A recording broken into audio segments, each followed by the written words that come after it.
بسم اللہ الرحمن الرحیم۔ جب کوئی آدمی فوت ہو جاتا ہے تو اس کی وراثت شرعی طور پر جو اس کے شرعی وارث ہیں ان میں تقسیم ہوتی ہے۔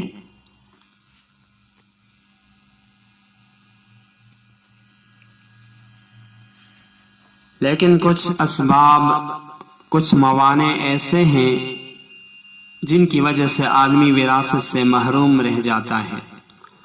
اگر وہ اسباب نہ ہوں تو کوئی آدمی وراثت سے محروم نہیں ہو سکتا۔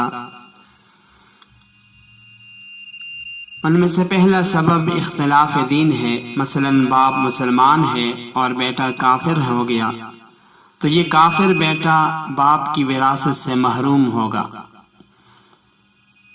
یا اس کا الٹ ہو کہ بیٹا مسلمان ہے اور باپ کافر ہے تو اس مسلمان بیٹے کو کافر باپ کی وراثت نہیں مل سکتی۔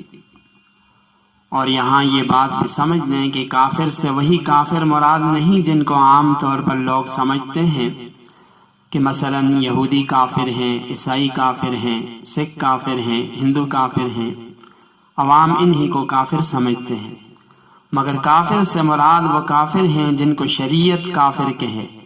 مثلا شریعت کی اصطلاح میں قادیانی بھی کافر ہیں، صابی بھی کافر ہیں، رافضی یہ بھی کافر ہیں، منکرین حدیث یہ بھی کافر ہیں۔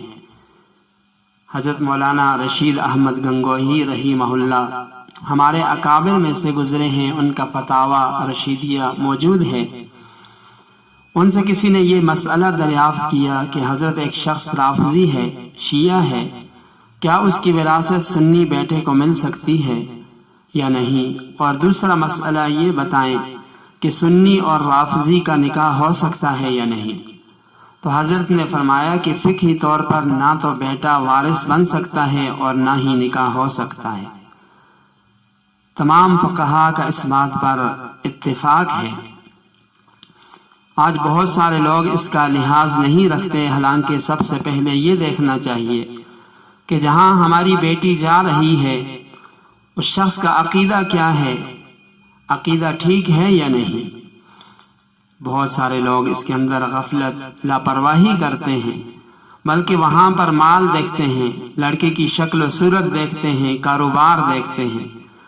تو سب سے پہلے دین کا معاملہ دیکھا جائے کہ اس کا عقیدہ ٹھیک ہے یا نہیں۔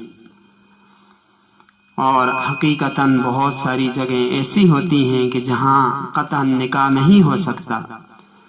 تو بہرحال وراثت سے محرومی کا ایک سبب اختلاف دین ہے، اور دوسرا سبب اختلاف دارین ہے کہ ایک دارالاسلام میں رہتا ہے اور دوسرا دارالحرب میں رہتا ہے، اور ہیں بھی دونوں مسلمان۔ یہ مر گیا تو اس کو وراثت نہیں ملے گی، اور اگر وہ مر گیا تو اس کو وراثت نہیں ملے گی۔ پھر دارالاسلام اور دارالحرب کی تعریف میں فقہی طور پر خاصا اختلاف ہے۔ دارالاسلام کی ایک تعریف تو یہ کرتے ہیں کہ دارالاسلام اسے کہا جاتا ہے جہاں من و عن یعنی اول تا آخر اسلامی قوانین نافذ ہوں۔ دارالحرب کی تعریف یہ کرتے ہیں کہ جہاں مسلمان اپنے اسلامی فرائض ادا نہ کر سکیں۔ اگر اس تعریف کو دیکھا جائے تو آج دنیا کے اندر کہیں بھی دارالاسلام اور دارالحرب کی یہ تعریف کہیں پر بھی ثابت نہیں ہوتی۔ تو دارالحرب اور دارالاسلام یعنی دارین مختلف ہونا یہ بھی وراثت سے محرومی کا سبب ہے۔ وراثت سے محرومی کا تیسرا سبب یہ ہے کہ قاتل کو مقتول کی وراثت نہیں ملے گی۔ آج کل بہت سارے ایسے واقعات ہوتے رہتے ہیں کہ مال کی خاطر باپ کو قتل کر دیا جاتا ہے، چچے تائی کو قتل کر دیا جاتا ہے، بھائی کو قتل کر دیا جاتا ہے کہ مال ہمیں مل جائے۔ چونکہ یہاں اسلامی قوانین نہیں ہیں تو وراثت مل بھی جاتی ہے، حالانکہ شرعی طور پر قاتل کو مقتول کی وراثت نہیں ملتی۔ وراثت سے محرومی کا چوتھا سبب غلام ہونا ہے۔ دنیا میں شرعی غلام کہیں بھی آج کے زمانے میں نہیں ملے گا کہ ایک شخص شرعی طور پر غلام ہو اور اس کے باپ دادا آزاد ہوں اگر ایسا ہو تو یہ غلام ان کا وارث نہیں بن سکتا۔ اور پانچواں سبب نبی کی اولاد ہونا ہے، کیونکہ نبی کی وراثت تقسیم نہیں ہوتی۔